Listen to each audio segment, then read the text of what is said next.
Welcome to Spirit Baby Radio. You are about to join a frequency that will open your mind, expand your heart, and activate your spirit. Thank you for joining Kelly Meehan, Spirit Baby Medium and Master Energy Therapist. Kelly believes in the power of the Spirit Baby. She speaks with babies in spirit before life, in the womb, and after life. She supports, teaches, and guides others to tune into the intuitive and mystical parts of life for greater wisdom. Join her in meeting your soul baby and build your connection and relationship with deep love and trust. Welcome to Spirit Baby Radio with your host, Spirit Baby Medium, Kelly. Welcome to episode 98, October 9th, 2020. Positive Fertility and Healing Affirmations, From Struggle to Parenthood. What can guide you into creating a positive fertility journey? How can intuitive awareness be the light on the path? What ways can you gain reassurance and surrender to meet your baby or baby's earth side?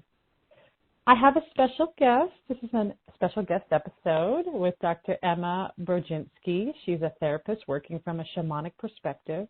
Her own fertility journey was a true dark night of the soul and brought her into a new dimension of understanding what it means to call a child into the world, and led her to working with other women to bring their babies home. As well as working one-on-one and in groups with clients, Emma is currently working on The Magic of Orange Knickers, a book which details her process for sacralizing the IVF process. Welcome, Emma. Hello. So wonderful to have you. I always feel like I always go into like how we've connected, and I feel like I was introduced to you through Molly Nichols, right? Yeah, this is how we kind of bridge the energy, and to be a part of your big events, which I'm going to push you to share, even though I missed that opportunity due to my schedule. But I love how this fertility energy brings us all together in different areas of specialties. So welcome. It's such a gorgeous community, and it's a club, of course, that no one would ever want to join, but actually. I've met such amazing people, other coaches, clients. It's just, really beautiful and gorgeous to meet with you, and through Molly, who is also amazing. So lovely to be here. Yeah, thank you. And I'm so there's so many questions I have about the work that you do. We were just, I joke because we were just talking before, and I go, oh my gosh, we got to save this for the conversation, because we could just talk behind the scenes the whole time about fertility and life and work and love and supporting. And so I love this term, the fertility shaman. And I know we were talking earlier, you said you had your own shamanic experience, which has really brought in this whole different maybe flavor or connection that you provide, but also based on, we should probably hear about your story and how you even got into this realm of support for yourself and others.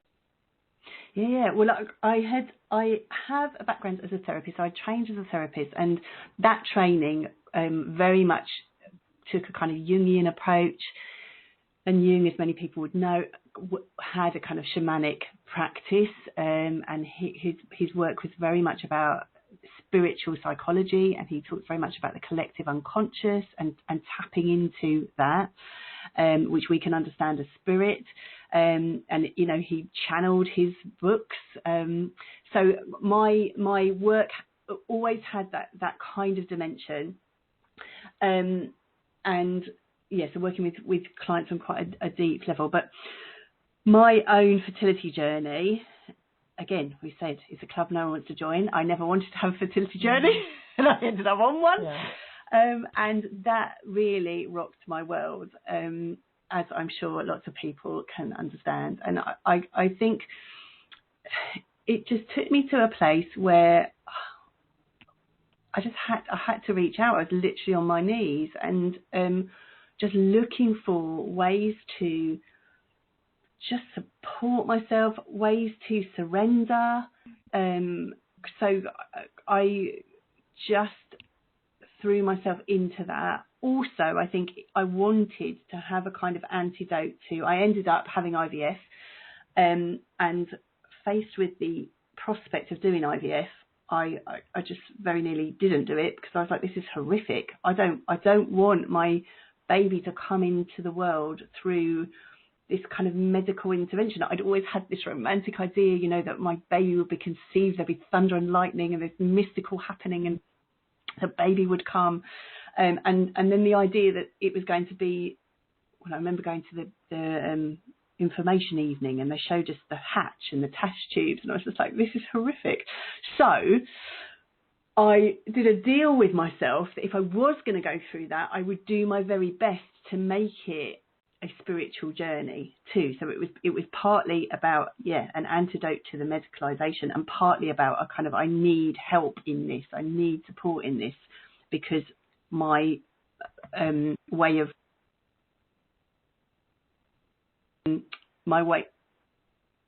coping was not going to, my normal ways of coping was not going to work here. So while I was on that, through that period of time, I tried lots and lots of different things, including my first shamanic journey. I went to a workshop, and it was a guided journey, which I did. And for people who don't know very much about shamanic practice, basically it's about connecting with spirit and going into the spirit realm. And this is something we can all do, and do in our dreams. You kind of leave the body, you go into spirit, the spirit realm, you can travel. And for shamanic practitioners, there are 3 levels. You can go to the lower world, the middle world, or the upper world. And my first journey was to the lower world, which is really a place of healing mainly. And so you go down, and you different people experience it in different ways. I see things a lot. I'm quite a visual person, and I see things and I hear things. Some people just have a kind of feeling about things. But that journey was completely wild in the most amazing way. And I had a vision, which I didn't realise at the time was a vision of myself. But it turned out to be a vision of myself later on, because there was an image of a woman with 3 children around her, and I ended up having triplets. But also I had lots of positive affirmations about what I saw on that journey. Was lots of fertility images, that I was on the right path. And kind of coming away from that, it was such a healing journey, because I think that sense of, is it ever going to happen for me? Am I doing the right thing? Just, help me to stay positive in this. And that really helped me to do that. So that was my first experience. And since then, I have done a lot more of that work, and kept quiet about it for quite a long time, because I thought people might think, oh, blimey, that's a bit out there. But actually, I realised that I wasn't doing my clients really the best service, because I wasn't telling them about things that had been so useful for me. So actually, I now am much more open about that side of my work. I journey for other people. As I say, we can all journey for ourselves, but sometimes it's helpful to have someone else journey for you. I find it most difficult to journey for myself. I find it easier to journey for others. And some people at the beginning find it helpful to just kind of make that connection. It's like a sort of telephone operator, isn't it? Someone making the initial connection, and then that was very rambly. I'm sorry, Kelly. No, that was wonderful. You just have my mind starting to spark around just different things I'm curious about to bring, to maybe I'm curious, maybe others are curious. When you talk about bringing people on a journey, I know it's a very multidimensional, probably, like, it sounds very visual for you, but what does that really, what does that mean? So in terms of journeying for others, which is what I do most commonly now, what we do is start to formulate a question. And Spirit tends to speak in metaphor a lot. And also, Spirit, my teacher tells a brilliant story about questions for Spirit. because Spirit sees everything, as you all know, as a learning opportunity. It's all good in terms of Spirit. So my teacher tells a story of someone coming to her and saying, should she marry this person? And she journeyed to Spirit, and Spirit said yes. And then the person went away, got married. It was absolute car crash of a marriage. And she came back and said, you told me to do that. This has ruined my life. And so my teacher went back to Spirit and said, well, what was that all about? And Spirit said, well, it was a brilliant opportunity for her to learn about loss and betrayal. And kind of like, okay, right. So we need to be careful about what questions we ask. So asking, is this a good idea? Spirit will usually say yes, because it's all a learning process. So actually thinking about a question, good questions are things like show me what will happen if, because then you can get some information that's useful to kind of to work with. And so I would work with someone to formulate a question to take, and then I will take that on their behalf. I will go and we all have, from a shamanic perspective, we all have spirit guides, and we also have power animals who come to us. So as I go into spirit realm, I just ask for compassionate and helping spirits to step forward to answer this question on that person's behalf. And then I ask the question, and then I often just see things, but I also can hear sometimes things would need to be underlined so that I will hear that message or particular words that need to be said. And then I report that back. And I have learned to just say everything that I see or hear, because of course it's a specially coded message for that person. So I don't necessarily know what it means, but it's for them. Sounds really healing, actually, and powerful. And I like that you're offering space to see that within those realms, but also allowing the person to find their own way through it, later on. And I can definitely agree with Spirit Baby specifically. It does seem like a riddle. It does seem like a, I don't want to say it needs interpretation, but sometimes it does. But then, it's hard not to interpret it. It's hard. I know even from me, like I'm always learning with people every week, consistent people, new people, of going, and sometimes I question, I go, why doesn't the baby just literally just say it straight out, right? This is what we're always looking for. Give me the literal, but I know I speak from a psychic perspective that information and an energetic moving between worlds comes in through differently. And so how we get to bring that forward, and then kind of, I call it spiritual detective work at times, right? To go, I received this, and I'm not sure what to do with that. And I really enjoyed your story of going, the woman with the relationship going, wait a second, you just said this would be, because I feel like that does happen with a lot of women with on a fertility journey, that they question, and I usually see the women coming to me, is my intuition not listening, or is there fear? And I agree with your saying that there's what I see an awakening journey that happens within conception that people are awakening to, and it sounds like in your bio, the dark night of the soul was very present for you on that conception journey. I know that there was kind of actually a dark night of the soul in my pregnancy, my first pregnancy especially. And it's hard to say that because a lot of people think, oh, no, you're pregnant, everything's okay, everything's fine. But it's like, what if there's more energy being stoked and created, and through current life, through past life, there's so much involved. And it sounds like you look at that dynamic of the experience of the person and look at these pieces. Yes. So I want to kind of shift back a little bit too, but I also want to hear what you're going to say, because I don't want to leave you hanging on this conversation. Well, I think so much stuff in there in terms of, yes, absolutely, this is this sense of kind of an initiation and an invitation through the fertility journey. Again, an invitation nobody would necessarily want, but it is an opportunity, and it is, we talk about pregnant women having those heightened psychic abilities, but that kind of preconception, that heightened ability and that openness and receptiveness to connection with spirit, which of course spirit is desperate to make connection not desperate, probably the wrong word, but always there, eager to make connection. And yes, and also the sense of spirit wants us to do the work. Doesn't necessarily make it easy. And I think that, often we think, oh, we'll ask spirit and spirit will make it all right. And actually, no, sometimes it kind of, the answer is about working through some difficult stuff. The answer is about,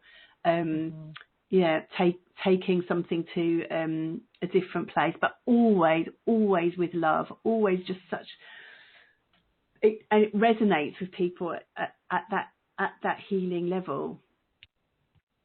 Yeah, and I've seen, even when you say that, I've seen people go through, and I'm sure you have too, extremes, intensities, chaos, and then kind of shifting into different layers. And I've seen some women who are, especially I would say on the IVF journey, going like up and down and feeling like, oh my gosh, is this, what am I doing? Is this right? And then, you know, staying with the fear and the emotion and riding it. And then I've seen those women have babies at different ages in different parts of the world where it felt like it was impossible at times. And there is work to be done. And I know some women will come to me, maybe they come to you and go, you know, sometimes almost as a last resort, to be honest. Yes. It's like, the spiritual and the energetic. Yeah. They're like, you know, someone will come to me at 10 years, right? And I say, here's the deal. If you're working with me one session for 10 years of having an issue, I'm going to do the best that I can with this moment, but that's 10 years of energy that has to unwind, and it's not, you know, an overnight process. I feel like we're quick culture. We can manifest and create things, but we expect that from either another soul, which is a whole other, you know, conversation to have. Yeah. And so, there's so much around, you know, that next part of the journey. It's like, oh, I have the physical, I have the emotional, but it's like, okay, where's the energetic spiritual connection? And how do you then create synergy and like a practice with it? Yes, and I think that does come through quite a lot, quite often, in terms of the energetic work that people need to do. Of which making connection with their guides and with their power animal is the first thing. And shamanically, we talk about the power animal that comes is always such a beautiful thing, because that, from a shamanic perspective, we say that the animal brings the medicine. So the animal has qualities, and spirit comes to us in the form of an animal, and so we learn through nature and through the form and the way in which that animal is, the qualities that animal has, and that is the medicine. That's what we may need to inhabit a bit more. So, for example, the last person I worked with, just because that's an example, hers was an elephant, and the sense of being connected, being really part of her herd, and that kind of the maternal element of the elephant that will literally feed from its own stomach for the young. So that was what she needed to make contact with. So the animal will be a really powerful symbol of the medicine that is coming for is there for you. I love that. I had a shamanic experience through a group a long time ago, and they did see an animal come in. And then even just, I would say, maybe a year and a half ago, when me and my friends did a ladies retreat in the mountains, and it was amazing and affordable. That's the best part, right? And we just had the best time ever in this gorgeous, like, place. And I remember my friends came in and did a cacao ceremony with she has a shamanic, like a practitioner. And so she took us into this other level, and to see, and an animal came through. Actually, a lot of similar animals came through with people. We're probably very connected at that point. Right. But it's just interesting to see the different kind of living kingdom creatures coming through. And I love the way you explain that about the depth of the elephant, because, just receiving something, it's like, oh, well, now what? It's like, and I know you get a lot of people like this, because I do too, is the overthinking. Like looking for the right answer, and instead of just kind of letting it simmer inside and letting it kind of slowly kind of seep in and be inspired by even being able to receive something. Yes, being able to receive is big.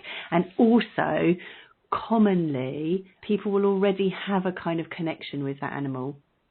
May have, it's very common. It's like, oh yeah, no, I love whatever animal it is, and that is like, yeah, spirit is with you. You've had that. That's been there. It's subconscious is there. You just need to claim that as your own. Like that. So there's something else I wanted to go into. We were talking earlier about your doctorate background, your PhD. Yes. Around was it your title, or what did you graduate with? What was the subject? So it was in theatre, but it's a Doctor of Philosophy, and you're asking my title. I can't remember. The Appellation of Suffering. That's what it was called. I can't remember the second bit. It had a colon and then the second bit, which I can't remember. Caught you a little off guard here, but we were talking about suffering. It was a long time ago. I feel like you're like a doctor of suffering. Exactly. Ironically. To put it easier, and this is what the thing that really is exciting to me, because not that suffering is exciting, but it's something we all are part of, right? Yeah. And it's something, especially now in 2020, there's this deep level of fear and suffering, and I'm just so curious the perspective of you. You're like, when you're going into it in that form, you're like diving deep into probably your own suffering on many levels, but also seeing the collective and the connection. And how do you bring that back to fertility? So I think the kind of, blimey, now I'm trying to dig and remember my thesis, but I do remember the key point there was around pain. There's a book called by Elaine Scarry about the body in pain, and pain as a solo experience, and pain we experience on our own in our own body, but suffering has a collective. That's why the appellation, the call and response of suffering, and that actually in our pain we can expand beyond our pain to a realization and a holding and witnessing of our suffering. And that was my work in terms of theatrical representation. I did quite a lot of work on performance artists who either have had experience of terminal illness, or so we're kind of presenting their own story and having that witness, and in witnessing other people's stories, our own stories are witnessed was the kind of the work there. And I absolutely see a strand through to the work that I do now, because hopefully a lot of people listening to this will have had the experience of stepping out of their own pain into a community where they are witnessed, that they are, people recognise the sort of pain that they are going through, because that being in pain on your own can be truly destructive and so isolating, and actually kind of stepping out into this, which we've already talked about, this gorgeous community of women, and men too, but that can witness, validate, support, reflect, heal what you're going through, can be a very powerful experience. You just, I love that you said that, because it just threw this image into my mind. I'm going to share a little bit. I was with a bunch of ladies, probably not too long ago, maybe a month or two, and we went to this labyrinth, and I knew I was in a space of grief. But people get very uncomfortable around that. They don't know what to do. It's like we have to, I feel like people that are more aware of that have to say it out loud. And I remember all of a sudden I was connected to my brother, my older brother. And I remember just standing, and it was really dark out. We could barely see each other. We're standing around this beautiful, small, labyrinth. And it was my turn to speak. And I just started saying, I don't even remember what I started saying, but it was connected to my brother. And it's his birthday, so it was in August. And I just started crying, that kind of, that sound of grief cry. And it just felt so present for me. And I remember doing that. And I remember I had to tell everybody, and I kind of went down to the earth and I touched it, like the ground, right? And then I remember, and my eyes were closed the whole time, and I remember telling everybody, I feel like I had to say it. And I got really good feedback from a friend that understands that grief kind of work. She goes, some people just don't know, and it's good that you voice it and you show them. And so after I'm letting out these sounds of tears, and I'm, and then I'm screaming happy birthday, and then I'm just kind of in tears and kind of just really vulnerable, I did say, I don't want anybody to fix me. I don't want anybody to do anything, because then it takes me away from, I'm not allowed to feel this way. that I can't control it, right? This is the piece of a death, and I do want to go into a little bit about birth loss. The feeling of death inside us, we're in death all the time, but also to have our own experience with another and then go, it feels out of control, or what can I do with it? I could cry, I could have these feelings.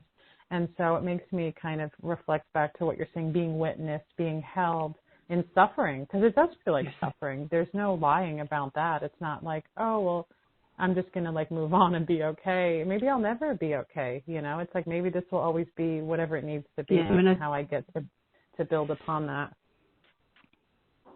Exactly. And I think that's that sense of absolutely of not trying to make it better, because I think that people come potentially from a good place, but that's where we get the ridiculous things of just relax or don't worry about it and it'll be okay. And actually what they're saying is, I can't cope with this right now and I need you to be okay. And actually sometimes, most of the time, we need people to go, I will just be with you while you are not okay. That's what I'll do. You know, that's the work of therapy, isn't it? Just walk. There's a beautiful phrase, isn't it? We're all just walking each other home. That's what we're doing. And just to be with someone is the most gorgeous gift. And I think finding that on your fertility journey is an amazing gift. I love that. We're all just walking home. So let's talk. I want to go into, I feel like there's so much to talk about, but I want to go, it is October is Pregnancy and Infant Loss Awareness Month. And so the podcasts for this month are going to be offering more of a, grieving, birthing perspective. And I know, even when there's a loss of conception, there is a sense of grief and loss, even if there's no baby, right? Because I've seen women going for a long time and they feel it, but it's not maybe an opportunity to be recognized or offered, right? Because, there's no physical death. So there's this kind of mind game I feel like that women go through. But there's also women that have loss, whether it's early loss of miscarriage or later loss of stillbirth, and even later, even after that loss. And what can you speak about that, maybe in a shamanic perspective, or with Spirit Baby, or with whatever your personal. Well, the first thing I'd like to mention, because I think her work is beautiful and is really helpful to people, is the work of Lois Tonkin, who talks about disenfranchised loss and the way in which loss of a baby is disenfranchised. So usually when there is a loss, there's a kind of public element of that. People gather round, there's a ceremony, there's people, sending flowers, sending cards, whereas early loss, people may not even know that has happened. Yeah. And so she talks about this as disenfranchised, that there isn't that social recognition, and that's really important. And so it's kind of thinking about, well, first of all, recognizing it as a loss, and also recognizing it as a disenfranchised loss. So the pain of that and the suffering of that is really important. And then also thinking about what you might do to support yourself in that. So another element of shamanic work, which is really powerful, is ceremony and creating ceremony. And there's a beautiful book by Sandra Ingerman called The Book of Ceremony, which has really lovely ideas for creating your own ceremonial work.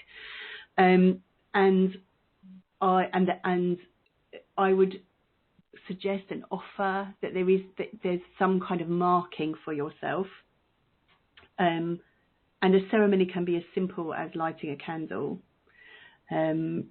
That you mark that it isn't disenfranchised from yourself, that you mark it, that it has a physical marking. That feels really important. And I had my own experience of loss and know how devastating that can be. And stays with you. That spirit stays with you. Yeah.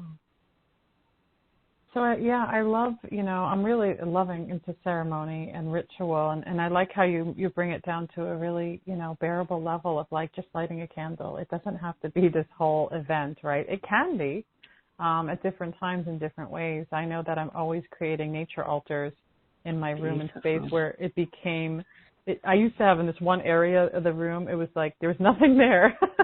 And now it looks like it's been overgrown by an altar. Like literally, there's like wheat in there. There's, sticks. And I'm always actually sharing them on Instagram and Facebook. And I really love the nature altars and, being, just even if it's not connected to loss, connected to creation, right? Connected to visualizing and building energy around things. And I always feel like it's really wonderful to always change it, to not keep it, like change it intuitively, not like, it's Monday at 8 a.m.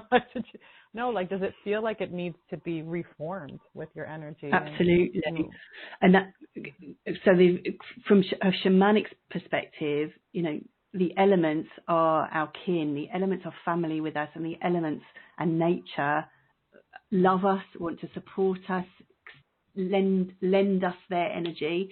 So absolutely, fire, the fire from a candle, the water, earth, air, are all there to support us. And altars are really sacred practices, and absolutely to change them up. And because they're speaking to us at a deep level, they're communicating with our soul. So those things, and again, an altar can be really, really simple. I like that, yeah. But I like how you say that it's being led, intuitive. The simplicity is important, I feel like, sometimes, especially when there's levels of grief or if the energy's hard to pull together. I've done a simple altar, even a bowl of ice during the winter. Yeah. I did a woman's circle, and I thought I wanted to put salt and just things that were easy to get to, but also that symbolized the changing of season, I thought was like. But there's something beautiful. But a beautiful bowl with just a bunch of ice cubes in it melting, there's just something about it. It sounds so like, oh, that's weird or kind of interesting. But just to have it in the space with like bowls, just basic bowls, and even going outside in the yard or even down the street, there's trees and leaves, and there's a lot of that are just fallen, that are just going to, decompose with the earth. Or you can go, oh, look at this leaf. There's something I want to create, a connection with nature, with myself. And I do. I love that you shared the building and honoring of that experience of loss, and to build upon it. Like you said, it's not a fix or cure for what is gone, and to build the witnessing and the connection around that, and connecting with Spirit Baby on whatever level is being asked. Yes, and for me, I knew I'd had this loss, and it wasn't till pretty recently, actually. I kind of made the connection again with that spirit, and I have a beautiful energy worker who's been working with me, and there was something that was just stuck. It was stuck, and it was my boy, and he's still with me, and he's just beautiful presence, and it was a very, very powerful experience for me. And it's making me, it's a big sigh even as I speak about it. But to honour that, I'd always kind of had a sense of that, but that really brought it into focus for me, and to really acknowledge him and his presence has been really powerful work.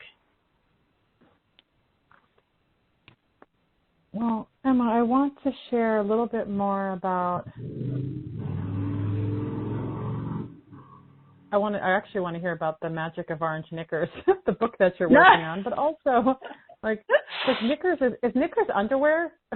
It is underwear, yes. It's English. It's English underwear. Oh, that's funny. I love that sacralizing IVF process, because it is it can be a sacred journey that is looked at and experienced differently. But I also, besides your book, I want to hear, we're just coming up to the end, and I want to hear ways, any projects, events, or things that you're working on, and ways that people can contact you just to keep in touch and be a part of your community. Well, we're just saying that for this month, for the Baby Loss Awareness Month, I'm doing a special session on the 14th of October, with Jodie Skye Rogers, whose work is just gorgeous, and she just has a book come out called Mending Softly, around loss, and part of that work is thinking ceremonially, and just gorgeous, and people will be very welcome to join us on that.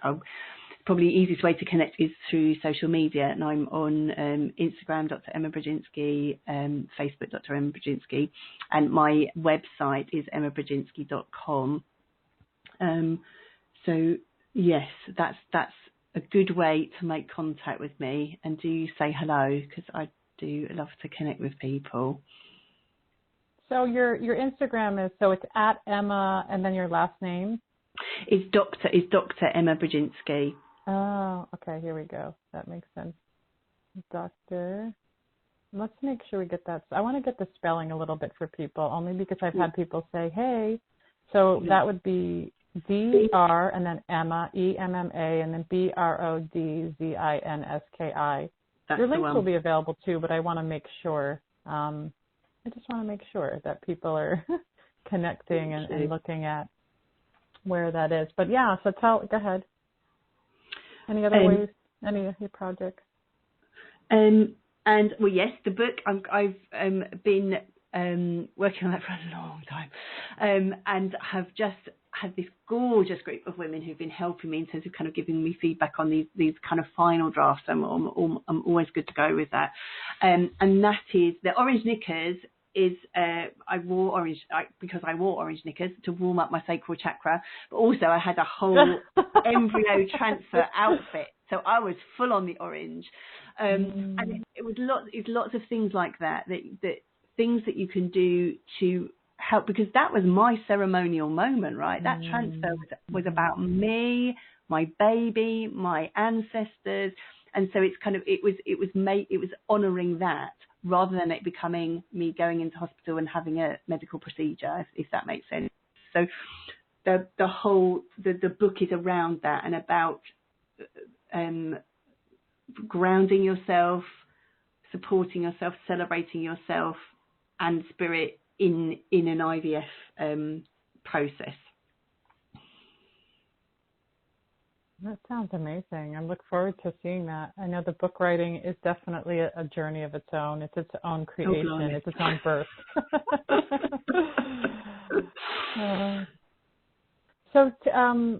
So again, share your ways to contact you, if it's maybe your email or your website. Yes, and you could email me too. There's a contact page and my email address on the website too. So probably best to find there. And on the website, there's lots of information on there too. It says a bit more about the journeying and what that might be. There's also the opportunity you can just book to come have a chat with me about things if you wanted to find out a little bit more about that way of working. So yes, please do come and say hello. I would love any final, there's a large audience that is on a fertility journey and that is in struggle at times, or that is just excited to get to work with, their body and baby. Any final things of inspiration to add? Well, I think it's that thing of that this is a special sacred time. And I think to honour that in whatever way feels right for you in that moment. It may be just about taking different care of yourself. It may be about wearing orange knickers. It may be about going on a kind of looking at new ways of connecting with spirit. But to be open to the opportunities that this will present for you. It's an opportunity to enter into a new way of being, to just receive that and go with that. As I say it, I know it isn't what people would want necessarily, as say this isn't what I wanted to go on a fertility journey, but I look back on it now and I am very grateful for that. It was a boot camp for the soul, and it took me to a whole nother level of experience. Well, thank you, That was wonderful, Emma. Thank you for being here today in this energy and of creation and power and strength for those on the journey. Thank you so much for having me. And thank you all for joining episode 98, Positive Fertility and Healing Affirmations from Struggle to Parenthood. If you like my podcast, please subscribe, leave reviews. And thank you for joining Spirit Baby Radio this week. Please check out my book. It's a journal. It's Sacred Communication, a Spirit Baby journal. And the newest addition to the family here is Spirit Baby Oracle Cards, Answers from Spirit Baby, that can be used in conception, pregnancy, and birth loss. This is Spirit Baby Radio. Thank you for joining Kelly in the energy of awareness, love, healing, and soul communication. Please join the next episode at www.soulbabycommunication.com.